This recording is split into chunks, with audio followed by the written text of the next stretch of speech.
જય સિયારામ મિત્રો. માનસ રોહિત યુટ્યુબ ચેનલમાં હું આપનું હાર્દિક સ્વાગત કરું છું. મિત્રો, વરસાદને લગતી ગેમ તમારી સમક્ષ લાવી રહ્યા છીએ. આપ જોઈ રહ્યા હશો પેજની અંદર વર્ષા ઋતુમાં જે વસ્તુ હોય તેના નામ અહીં લખેલા છે. બારિશ, બિજલી, પાણી, મેઘધનુષ, ઘાસ, બાદલ.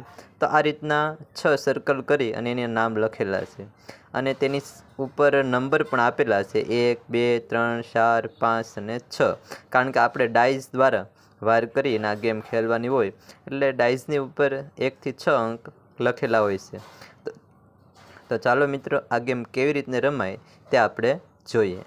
સૌપ્રથમ મિત્રો, આ જે 3 કપ આપેલા છે તે કોઈ પણ 3 જગ્યાએ મેકવાના. માનો કે બિજલી ઉપર મેકવું, ઘાસ ઉપર 1 મેકવું અને 1 બારિશ ઉપર મેકવું. ત્યારબાદ 5 વાર કરવા દેવામાં આવે છે વિદ્યાર્થીઓને. માનો કે આપણે વાર કરી હોય અને 2 આવ્યા છે તો 2 મેઘધનુષ છે તો એના ઉપર કોઈ પણ પ્રકારનો પોઈન્ટ મેકવામાં આવશે નહીં, કારણ કે તેની ઉપર કપ મેકેલો નથી.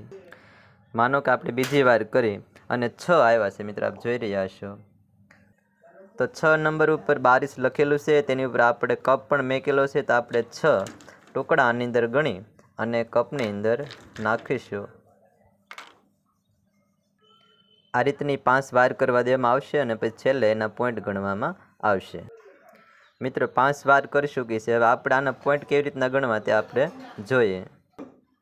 મિત્રો, આ ગેમની અંદર એક ટ્વિસ્ટ છે ખાસ. આ જે કપ છે એની નીચે લખાણ કરેલું છે, આપ જોઈ રહ્યા હશો. અહીં નીચે લખેલું છે ગુણાકારમાં 4. તેમાં જેટલા પોઈન્ટ આવ્યો એને ગુણા 4 કરવાના. આ કપની અંદર 3 છે પોઈન્ટ, એટલે 3, 4 ને 12 એટલે 12 પોઈન્ટ થશે. ત્યારબાદ બારિશવાળો કપ આપણે જોઈશું, તેમાં પણ જોઈશું. એમાં ડબલ કરવા એમ લખેલું છે, તેમાં જેટલા પોઈન્ટ હોય એના ડબલ કરવાના થશે. તો તેમાં કુલ 6 છે એટલે 6 દુ 12, તો 12 પોઈન્ટ એ થશે. અને ત્રીજો કપ આપણે જોઈએ તો એની નીચે -5 લખેલા છે, તેમાં જેટલા પોઈન્ટ થાય એમાંથી 5 બાદ કરવાના. તો આપણે જોઈએ તેની અંદર 4 પોઈન્ટ છે, તો આપણે કુલ પોઈન્ટ થાય એમાં આપણે 5 બાદ કરવાના થશે.